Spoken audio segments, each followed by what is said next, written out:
वासुदेवाय। नारायणं नमस्कृत्य नरं चैव नरोत्तमं देवीं सरस्वतीं व्यासं ततो जयमुदीरये।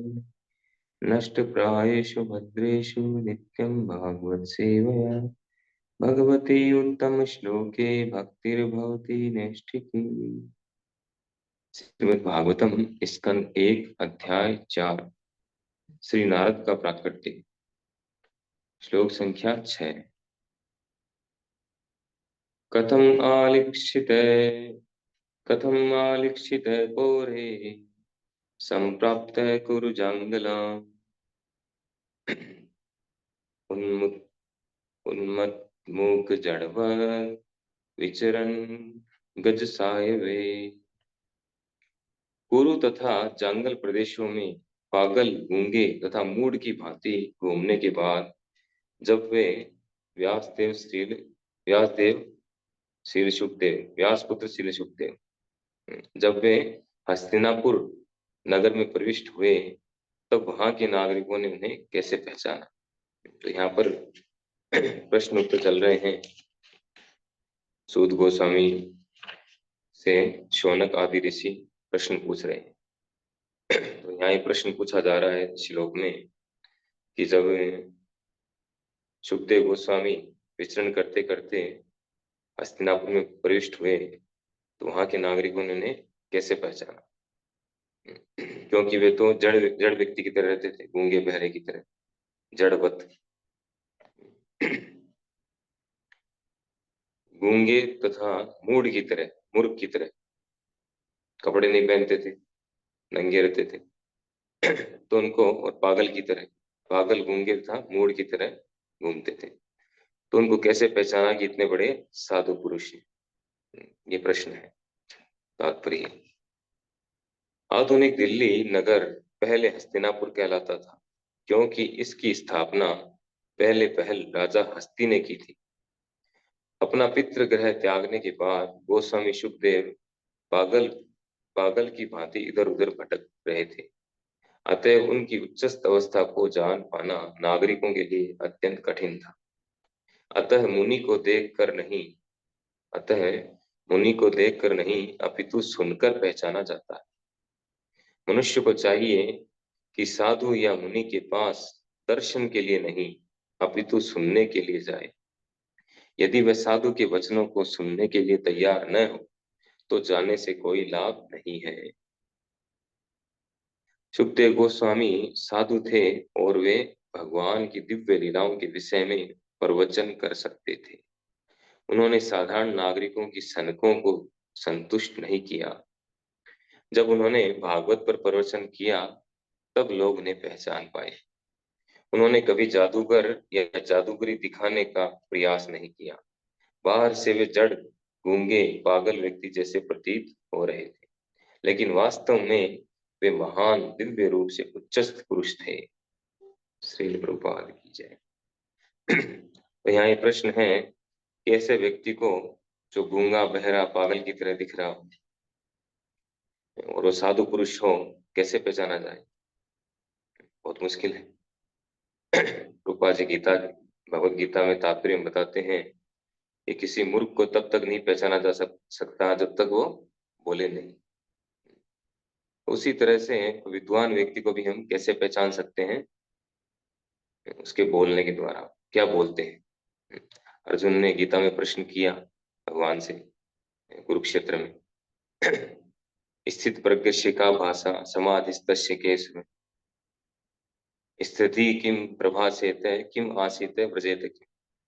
कि जो स्थित प्रज्ञ व्यक्ति है, जिसकी बुद्धि स्थिर है, कृष्ण भावना भावित है, कृष्ण भावना पे जिसकी बुद्धि स्थिर है, उसको कैसे पहचाने?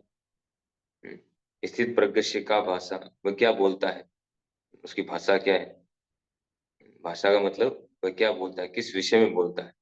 भाषा का मतलब यह नहीं कि संस्कृत बोलता है, कि इंग्लिश बोलता है, कि हिंदी बोलता है, उससे मतलब नहीं। मतलब है कि वह क्या बोलता है, किस विषय पर बोलता है। स्थित प्रज्ञ का भाषा समाधिस्तस्य केशव, वह किस तरह से स्थित रहता है।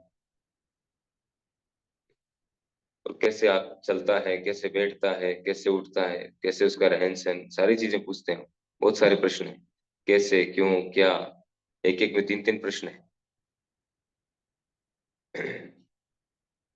तो स्थित प्रज्ञ अर्थात जिसकी बुद्धि कृष्ण भावनाओं में स्थिर है, या जिसको साधु कहते हैं या साधु कहा गया। साधु का अर्थ है साध्यति इति साधु, जिसने अपने जीवन लक्ष्य को निश्चित करके उस पे वर्क शुरू कर दिया है, साध लिया है जीवन का लक्ष्य। या कह सकते हैं साध लिया का अर्थ है जीवन लक्ष्य प्राप्त कर लिया।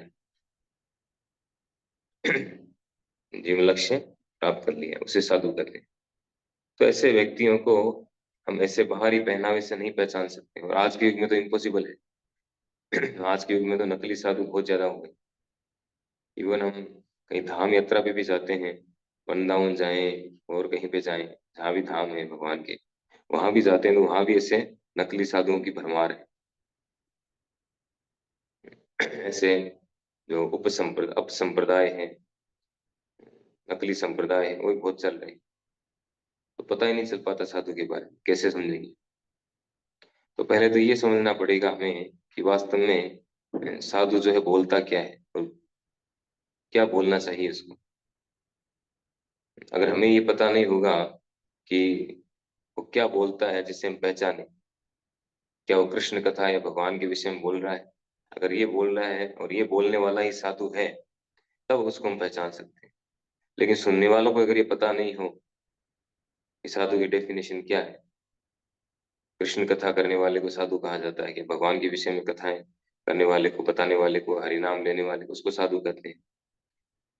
अगर ये नहीं है तो किसी को भी साधु मान लेगा, जैसे कि आजकल हो रहा है। आजकल लोगों को बिल्कुल भी अवेयरनेस नहीं है, ज्ञान नहीं।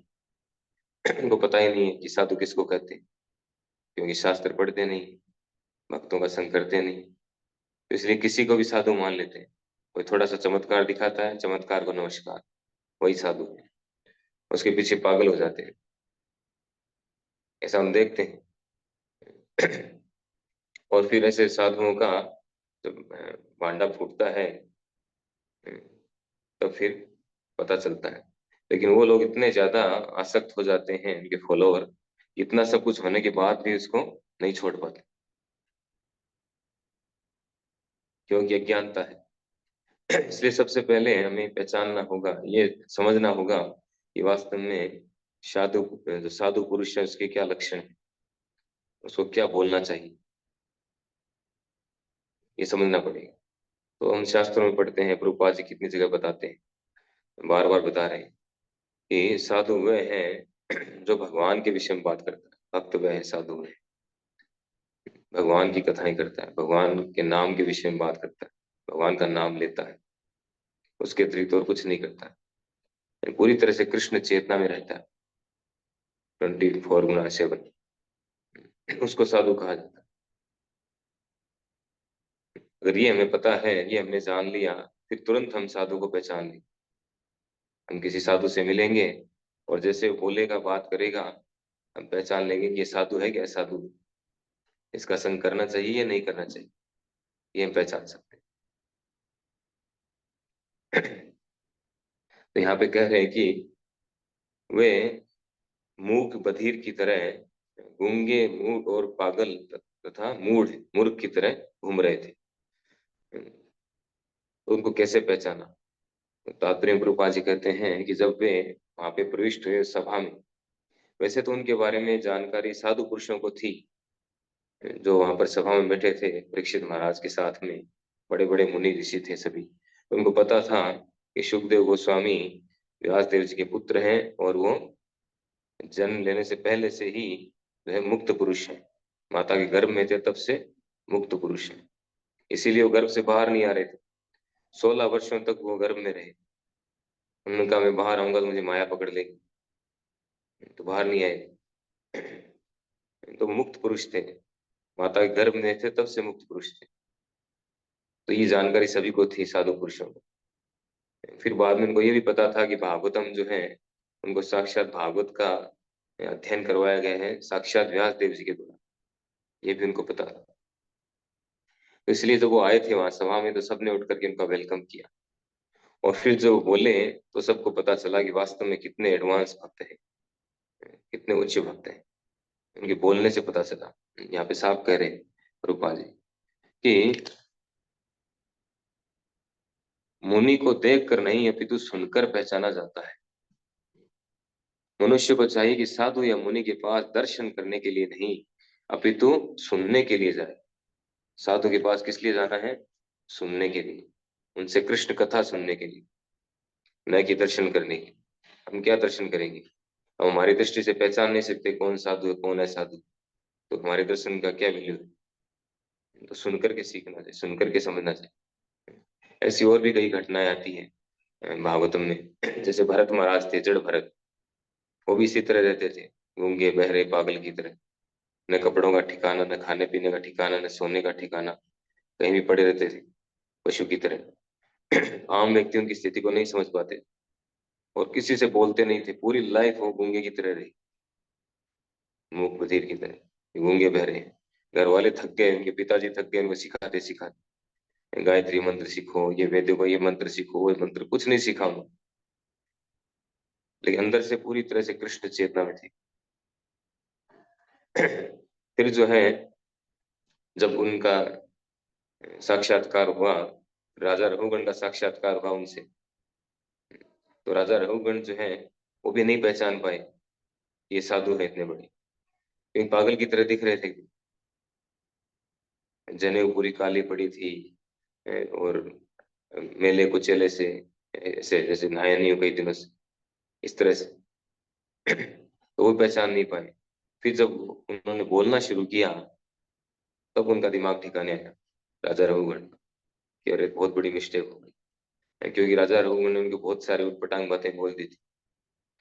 तो जैसे ही भरत महाराज ने बोलना शुरू किया, जड़ भरत ने, तो इतना सुंदर ढंग से उन्होंने बताया, तुरंत जो है राजा रघुगण अपनी पालकी से नीचे आया, आकर के तुरंत शरणागत हो गए, दंडोत प्रणाम किया। तो सुनकर के हम पहचान सकते हैं साधु के विषय। और भी कई घटनाएं, जैसे भगवान ऋषभ देव के बारे में भी है। बहुत सारे एग्जाम्पल है इसमें। 7वें स्कंद में साधु पुरुष का आचरण, सिद्ध पुरुष का आचरण करके एक चैप्टर है। प्रहलाद महाराज का साक्षात्कार होता है एक सिद्ध पुरुष से। वो भी ऐसे ही रहते हैं, रोड पे पड़े हैं, न खाने का ठिकाना न सोने का ठिकाना। और जो नहीं समझते हैं उनको, वो उनका उपहास करते हैं। प्रहलाद महाराज देखते ही समझ गए कि बहुत बड़े साधु व्यक्ति।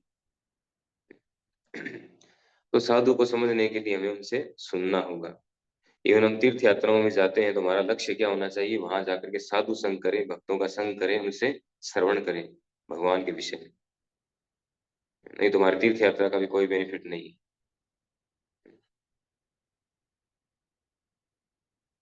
कह रहे हैं यदि हम कहीं जाएं और साधु संग, यानी साधु से सुने नहीं, उनके वचनों को सुनने के लिए हम तैयार नहीं हैं, तो वहां जाने का कोई लाभ नहीं। हमें प्रश्न करना चाहिए, जिज्ञासा करनी चाहिए। खाली देख करके आगे, प्रणाम करके देख करके आगे, जाकर के जिज्ञासा करना चाहिए। अथा तो ब्रह्म जिज्ञासा, तब जो है वो बताएंगे, हमें ज्ञान मिलेगा, हमें पता चलेगा कि कितने बड़े साधु। ये जरूरी है। और एक विशेष बात बता रहे हैं कि सुखदेव गोस्वामी जो थे, साधु थे और भगवान की दिव्य लीलाओं के विषय में प्रवचन कर सकते थे। वे भगवान की दिव्य लीलाओं के विषय में प्रवचन करते थे।